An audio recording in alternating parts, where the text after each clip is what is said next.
today in Westchester and the Hudson Valley. Now, Newsmakers. We need radical reform, we need a new approach, we need a new perspective, and we need it now. This week on Newsmakers, New York's new governor, Andrew Cuomo, challenges lawmakers to make major changes in his first State of the State address. But will it really happen? Hello and welcome to the latest edition of News 12's Newsmakers, everyone. I'm Brian Connybear. And I'm Janine Rose. Governor Andrew Cuomo is promising to reinvent government right here in New York. During his first State of the State address this week, the Democrat from Mount Kisco laid out an ambitious plan to try and consolidate agencies, cut spending, and hopefully restore voters' faith in Albany. But there are serious questions about whether or not Cuomo can turn those words into action. Joining us now to talk about the speech are the two newest state senators elected here in the Hudson Valley and just sworn in this week. First, we want to welcome State Senator Greg Ball. Greg Ball is a Republican from Patterson. He is no stranger to Albany, having served 4 years in the state assembly. Ball just took over the 40th district seat held for decades by Vincent Liebel, who ironically is now headed to prison on federal corruption charges. We'll be talking about that later in the show. We also want to welcome Senator David Carlucci, State Senator David Carlucci. At age 29, he is now the youngest state senator in Albany. The Democrat from Clarkstown was just elected in November to the 38th Senate district seat in Rockland and parts of Orange. That's what the district covers, and that seat was held for years by the late Senator Thomas Morahan, who passed away in office last summer. So to State Senator Carlucci and State Senator Ball, we welcome you. We thank you for being with us. And again, it's good to have the two newest state senators in Albany here with us. Good to be here. Yeah, it's an honor. Congratulations on your victories. Let's start with the State of the State address speech itself. The new governor, Andrew Cuomo, is calling for massive spending cuts in Albany, consolidation of governments, and lower taxes, along with hopefully more jobs. News 12's Tim Cassidy has some highlights from Wednesday's speech. We're not just going to build back. We're going to build back bigger, stronger than ever before. That's what we're going to do together. The 56th governor of the state of New York drumming up support for his economic recovery plan. Andrew Cuomo broke away from tradition and delivered his inaugural State of the State address in front of a crowd of 2,200 at a convention center near the Capitol, where he promised radical changes. We need radical reform, we need a new approach, we need a new perspective, and we need it now. Cuomo's plan includes a one-year pay freeze for state workers. He wants to cap state spending and consolidate government by 20%. The Democrat also wants to revamp the Medicaid program and provide tax relief to the highest tax counties in the nation, like Westchester, Nassau, and Rockland, who are on the top 5. The property taxes in New York are killing New Yorkers. 13 of the 16 highest tax counties are in New York when assessed by home value. The Mount Kisco resident is beginning his term facing a $10 billion budget deficit, the worst economic slump since the one that helped throw his father, Mario, out of office in 1994. He's also entering an arena which for the past several years has been known for its lack of action, scandals, and indictments.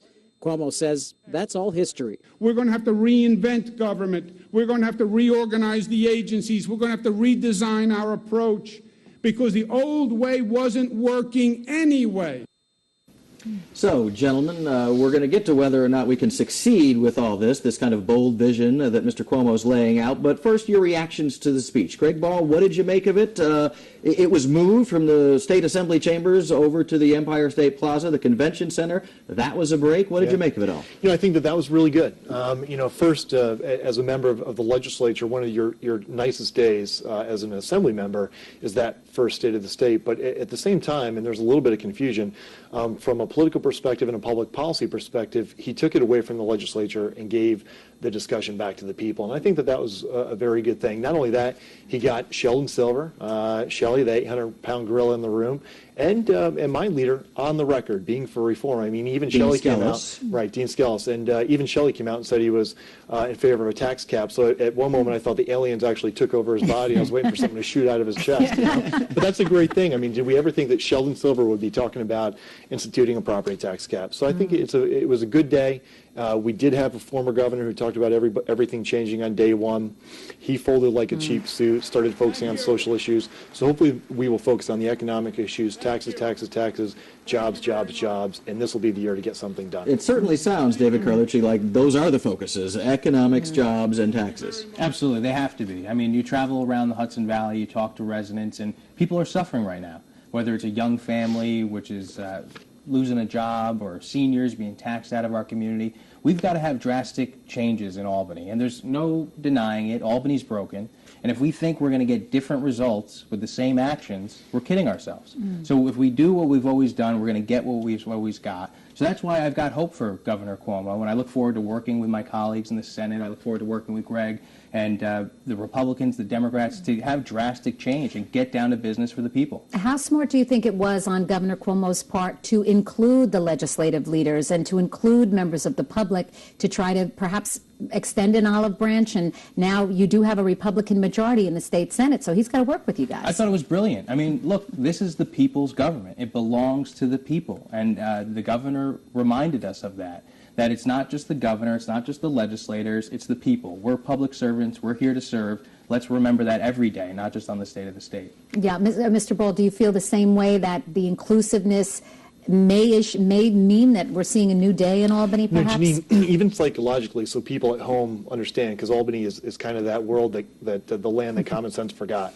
By every time that state of the state has been held in the assembly chamber, that means that Sheldon Silver is in control. So the governor literally has to go on bent knee requesting tickets even for his guests. And even the senators, have to walk in, many of them, 7 years old or plus, and sit on these little folded chairs as Sheldon Silver, is perched above. So by moving it, he really did change the balance of power, at least on that day. Now, going forward, we'll see how these personalities play out. I think it's a real opportunity.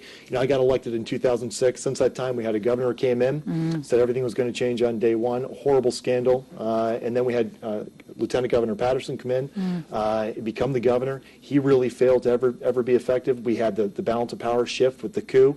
It's been a crazy 4 years, and I think that really the clouds, there's a break in the clouds, and there's a cloud, not clowns. Hopefully there's a break in the clowns too. But there's a ray of sunshine, and hopefully that'll continue. I think there's a real opportunity to do that. So what are we going to see? I mean, you have state employee unions who don't necessarily want to give up things like pay, pension, and jobs. I mean, there are layoffs coming. There's going to be a fight here, isn't there? This isn't going to be easy. There's going to be a huge fight. And we have got to get beyond the politics. I look forward. He's a Democrat, I'm a Republican. We've got to work together. Democrats and Republicans are being forced out of this state, so we've got to get beyond the petty politics. But there's no doubt. I just got a call. I'm going to be appointed to the Governor's Commission on Government Efficiency, which has been tasked with a 20% cut overall in not only authorities but in government agencies. That's a huge responsibility, and all the special interests that will unite to stop that good government proposal from coming will be monstrous. At the same time, we have working people. My mother lives on a $29,000 a year pension. We have a lot of working people that have been made promises by this state. We don't throw the baby out with the bathwater. Are there people abusing the system? Absolutely. Do we have government agencies that need to be consolidated?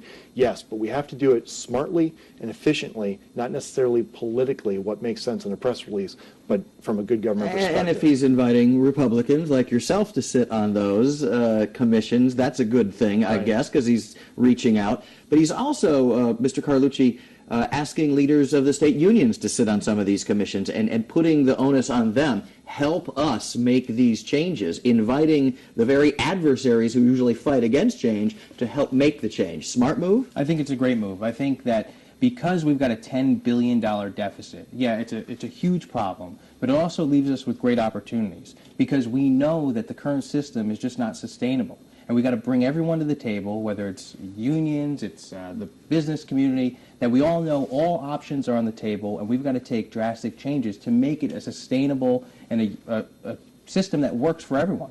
So we've got a great opportunity as well. It's going to be tough, but we've got to think outside the box and come up with solutions that'll fix and work in the 21st century. Let me ask you both, because there is a dichotomy here when we talk about the unions. A lot of the pensions which are creating the problems because of the way that they were legally, and I'll repeat again, legally formulated, we're seeing the first responders, firefighters, police, it's their pensions that are really ballooning. And we're seeing, police officers, firefighters who are retiring, making a lot more in a pension than they are, but yet people really don't want to turn around and hurt firefighters or police officers or even civil service workers because they recognize in a lot of cases their husbands, wives, friends, relatives are all involved in this. Yeah. It's just difficult to hurt anybody in this economy. So how is the governor going to find some solution for those pensions without breaking the law and saying the contracts aren't valid?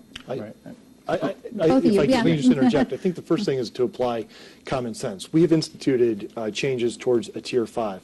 That's a drastic change. It was a very good change. Now, there's a real push to go towards a Tier 6, and really, we've got to look at see how this Tier 5 is implemented. Just explain what that will mean in terms of less. Tier 5, what everybody hears in the news stories is that, say somebody's making $100,000 a year on average. The last 2 years, they go out and try to make work overtime. Right, $200,000 a year, and then they benefit from that, and the taxpayers have to pay for it for the rest of their lives. Tier 5 says, you have a base salary, you cannot retire any more than 15%. So whatever that 15% is above that. So somebody like my mom who made $25,000 a year working in Harlan Valley Psychiatric Center, she worked overtime to put clothes on our backs as kids, to put food on the table. That's not a bad thing. Working people should be able to have a life and work overtime and give a better life to their children. What we don't want to see are their abuses, and that has really been corrected in the Tier 5. So before we move aggressively towards the Tier 6, let's address the grievances that are proper without having a full-out assault and really balancing the budget and balancing our problems on the backs of working people. Tier 5 is a new retirement plan for new employees. It's not a great. It's not. It's obviously people who've got a pension. They're not going to be, at least at this point. They should not be basically attacked, or they probably won't lose those pensions. Correct? That's Senator? right. And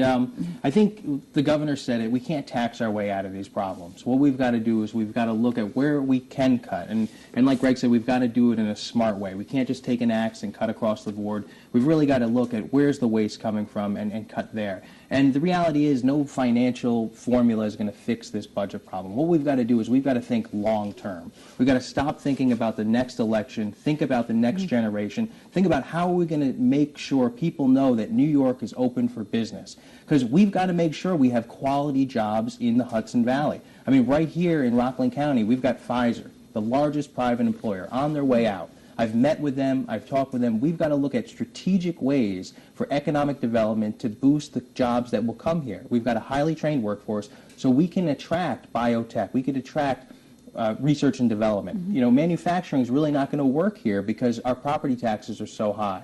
So what we've got to do is we've got to make sure we're strategic in our approach to attracting quality jobs so we have revenue in New York State. Two of the big targets that the governor mentioned for reform and spending cuts, Medicaid, the health care program for the poor, and education. And there are an awful lot of school superintendents, parents, teachers union leaders who are very worried about what's going to happen with education. Do you see cuts to local districts coming down the pike? Is that what's going to happen? I think, like we talked about, all options are on the table. So what I was excited to see in the governor's plan is these performance-based grants. You know, for too long in government, there's been no motivation to make services efficient and make things effective.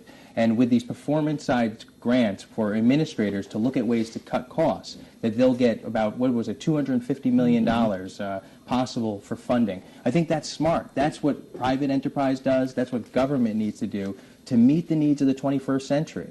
You know, that's a great opportunity. I think what we can do, I'm working on legislation where we would allow municipalities to pool their employees under one health care plan. Right now, a school district and a town, if they wanted to team up and pool their employees under one plan, they can't do that. That's the common sense legislation that we need, and I hope in a bipartisan approach we can push it through the legislature, make it a reality, so we can reduce these property taxes. Are local school districts going to get hurt in this deal in the coming year? Any senator or assemblyman who says that there are going to be sacred cows in this budget is just being a politician. Because, Janine. No, just one final question I was going to ask. You can finish your thought. I didn't mean to interrupt you. And, the larger point is that on Medicaid, we spend more than any other state, more than I believe that Florida and California combined. We have the Cadillac program, $1 billion, I believe, every single week. And every election cycle, people talk about the billions of dollars in waste, fraud, and abuse.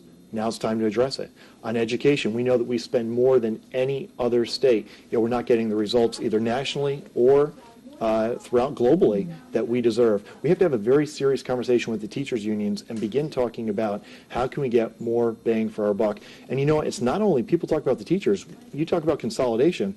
I was in a room full of superintendents that said, hey, we would support consolidation. There's superintendents getting $250,000, $350,000 a year, making more than a U.S. congressman, making more than I believe the president of the United States. Absolutely. So it's not that it's not a tough job, but for instance, in Putnam County that I have the honor of representing, that would be a perfect ability to pull all those school districts together, at least administratively, saving millions of dollars. We got to think outside the box to do that kind of stuff. One final question before we take a break. There were very few criticisms of Governor Andrew Cuomo's first speech, but what some are saying is he's overreaching. You're talking about a tax cap. You're talking about spending cuts. You're talking about balancing a budget and not cutting services, or at least not cutting services in a way that's going to do harm. Is that doable? Is the plan truly doable, Senator Carlucci? I think it'll be hard work, but I'm ready to roll up my sleeves and work with the governor to accomplish these things. It's what we must do to make New York sustainable. There's a few things that he didn't really talk about. He didn't really talk about the environment, so I'd like to get his ear on that. Hydrofracking, I think, is a problem in New York that we got to make sure we keep it out in New York State. But I'm looking forward to working with the governor to meet these challenges and to work. And it doesn't have to be solved overnight. If we think it's going to happen overnight, we're kidding ourselves. But we need a long-term approach. And like I said, we got to stop worrying about the next 2 years, the next election, and worry about the next generation and think long-term how we're going to do this. The other criticism was not enough detail. Wait, Yes. and I was just going to say, wait till you see his first budget. When the budget comes out, the hallways in the state capitol are going to fill up with all the special interest groups that are affected. The protests are going to be humongous. And thank God we have, not to get partisan, but that we have a majority that is solid in the Senate that can work with this governor and hopefully ward off some of the special interest groups. That is certainly going to be the test when we see that budget come down. But we've got a lot more to talk about. We're going to take a quick break, guys. When we come back, we've heard from some elected officials, but what about regular people? We vote them in to do something for us, and what do they do for us? What do local taxpayers think about what Governor Cuomo plans? That and more when we come back on News 12's Newsmakers. News 12 Westchester is brought to you in part by Good Neighbor Pharmacy, 3,000 locations nationwide. Good Neighbor Pharmacy. Be well and well informed. I am ambitious. I'm a teacher. I am a trendsetter. I'm a role model. I am a dedicated student, and I'm going to be a cardiologist. I am a future psychologist. I am a strong, independent woman. I'm a basketball player. I'm a fast swimmer. And I have a great jump shot. Watch out, Michael Phelps. I'm a theater practitioner. I'm a future businesswoman. I am a leader. I am a leader. I am a leader. I am a mathematician. I am a future leader. And I am definitely a leader. And a heck of a volleyball player. With my Electrolux laundry collection, I can handle anything my family throws at me. Soccer today, Mom. Birthday party today, Mom. The perfect steam washer and dryer removes wrinkles and can wash and dry in just 29 minutes. Mom. So you can be even more amazing. Did someone forget to say thank you? Electrolux. Be even more amazing. For a limited time, save 10% on all Electrolux kitchen and laundry appliances. Buy Electrolux from the experts at Liebert's Royal Green Appliance. Come in or visit Lieberts.com. Ow! Can you read my number?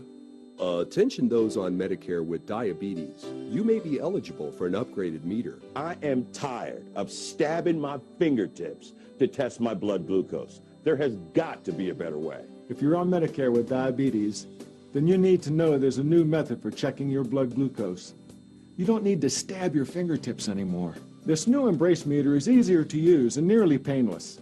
And the best news is that Diabetes Care Club will send you one of these new meters. This new method hurts less, and I don't have to stab my fingertips anymore. Not only can I see my number, I can hear it too. Your blood glucose reading is 89. There's my number. Find out why nearly 250,000 patients have joined Diabetes Care Club. Call Diabetes Care Club. Shipping is free, and so is the call. Call 1-800-938-0154.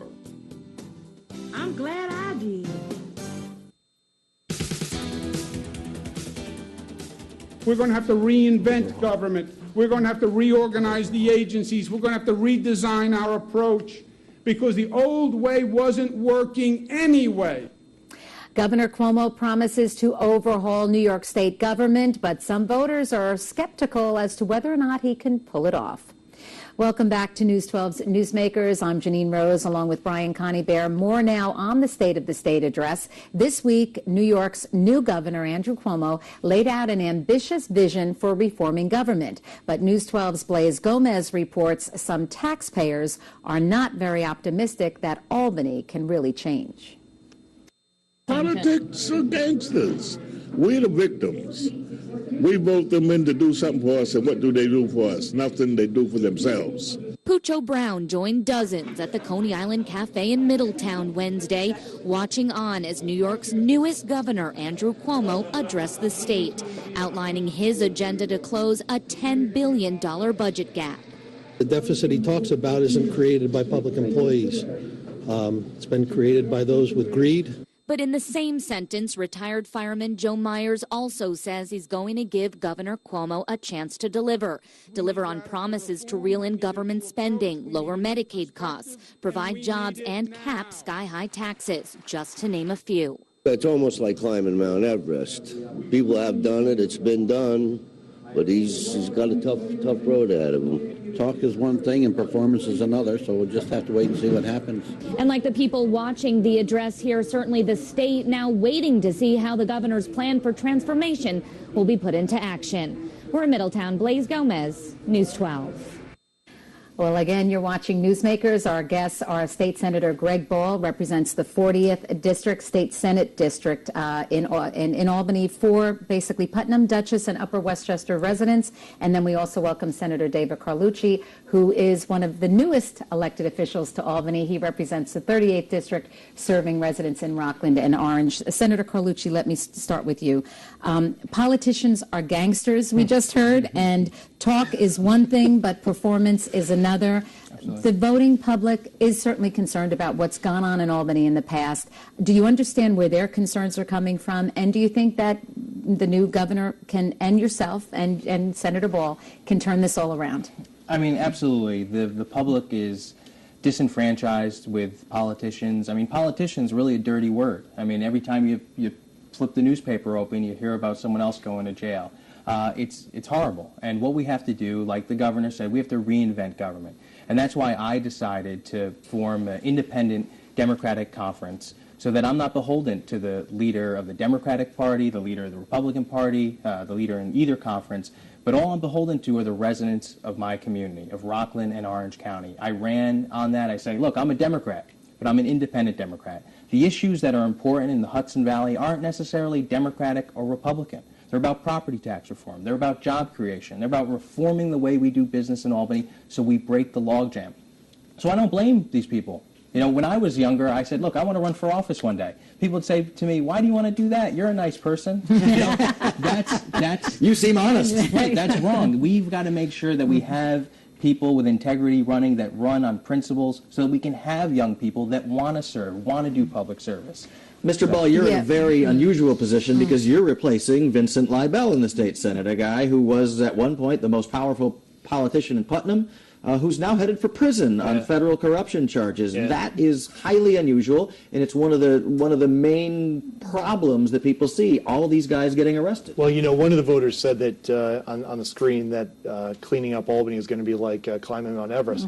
Well, you know, there are about 80 bodies frozen on the top of Mount Everest, right? And people look at, you know, you open up the pages and you see that people are getting arrested and say, well, that's a bad thing. Well, justice is working in some instances. Now we have to learn from this and clean it up. I mean, you have individuals up in Albany that have really turning around large sums of money into professional sport. And it used to be very quiet, and it was a club. And they'd go into the members' lounge, they'd take care of each other, and we've got to change that. And we have to reignite the value of public trust. And we can do that together. We can get it done. It's going to be tough. Senator Leibel, it's no secret the battles that he and I have had over the past 4 or 5 years. And he was using large not-for-profits, community housing foundations, taxpayer dollars, and could personally use his power to shift large sums of money into those. He's not the only one. There are others, and there are other investigations going on, and we got to stop that. Espada, Montserrat, Bruno. I mean, we've seen them fall. We could probably take the rest of the show just listing elected officials that have, done mismanaged funds, embezzled, corruption. And what's crazy is right now, one of these senators, one of these assemblymen, whatever, can be sitting in jail receiving a pension. That's wrong. And I'm pushing legislation that would take away an elected official's pension if they commit fraud. And that's something that's crazy. And I tell people that. They say they actually still receive a pension. That's out of control. These are the types of things that we've got to change in New York State. It's why you see the resignations come right before their charge, because they protect their pensions. Benny Leibel's resignation took place the day before he pled guilty. In that instance, he had 17 counts, and people talk about 40,000. It wasn't 40,000. We're talking about millions and millions of dollars. And there are other members that still sit there. And then there are some that, whether it be criminal or not, people like Sheldon Silver, that are making millions of dollars that are not accounted for, right? We still don't have full discrepancy, transparency in what people are making. He's looking for a law firm and getting paid whatever he paid, and he will not reveal who is paying him, right? Who his clients are. And you have the good government groups that try to do a good job, and the media many times that focuses on campaign contributions. Somebody can go online and see that my grandmother gave me $100, okay, and go on the Board of Election site, or somebody gave me $1,000. But if a developer decides to retain a senator or an assemblyman who's also an attorney for $250,000, that's hidden through attorney-client privilege. That's the huge loophole that has to be closed, and that's going to take real bipartisan support, because you have attorneys who are Democrats and Republicans on both sides of the aisle. Lawmakers are often lawyers. I want to show you guys the News 12 question of the day from Wednesday, the day of the State address, to show you kind of what you're up against here. We asked folks, do you think Governor Andrew Cuomo will be able to fix all of New York's problems? Now, nearly 400 people voted on our website, news12.com. Only 14% said yes, he can. The majority, 60%, said no, not going to happen, and 26% said flat out, Albany is broken. So you certainly have a challenge ahead, don't you think? Oh, absolutely. I mean, all of New York's problems. I mean, the word "all" you could have left that out. What we care about: money, taxes, what people really care about. Look, I mean, we didn't get into this mess overnight. I don't think we're going to fix it overnight. This is a long-term solution, and we've got to take steps in the right direction. You know, it's like steering a ship in the ocean. If you just turn that ship a little bit, you go totally in a different direction over time. And that's what we have to do for New York. You know, we're last in terms of being business friendly right now compared to the other states. We got to start moving in the other direction. You know, are we going to go from 50th to 1st overnight? Probably not. But if we just make incremental changes and we start to move in a new direction, we can make a lasting impact. Less than a minute left. I will debate just on that point. Elliot Spitzer said the same thing, that we can't change a ship's direction overnight. We have 1 year, maybe 2 years, to get New York State back on track. Otherwise, head to South Carolina, Texas. Pick the state. Pick the state. We are hemorrhaging small businesses, people, taxpayers. We have to have real change, not just window dressing this year. Repeal the MTA payroll tax, cap property taxes, pass real ethics reform, repeal these payroll taxes and regulations that are killing small business owners, and get the state back on track. That sounds like you're on the same page with the governor. Both of you are in many cases. All right, gentlemen, best of luck to you. Greg Ball and Senator David Carlucci, good luck. Pleasure to be here. Thank you. Absolutely. Happy New Year to all, and to our voters and our viewers, thank you for watching us. I'm Janine Rose. I'm Brian Connybear. More local news next.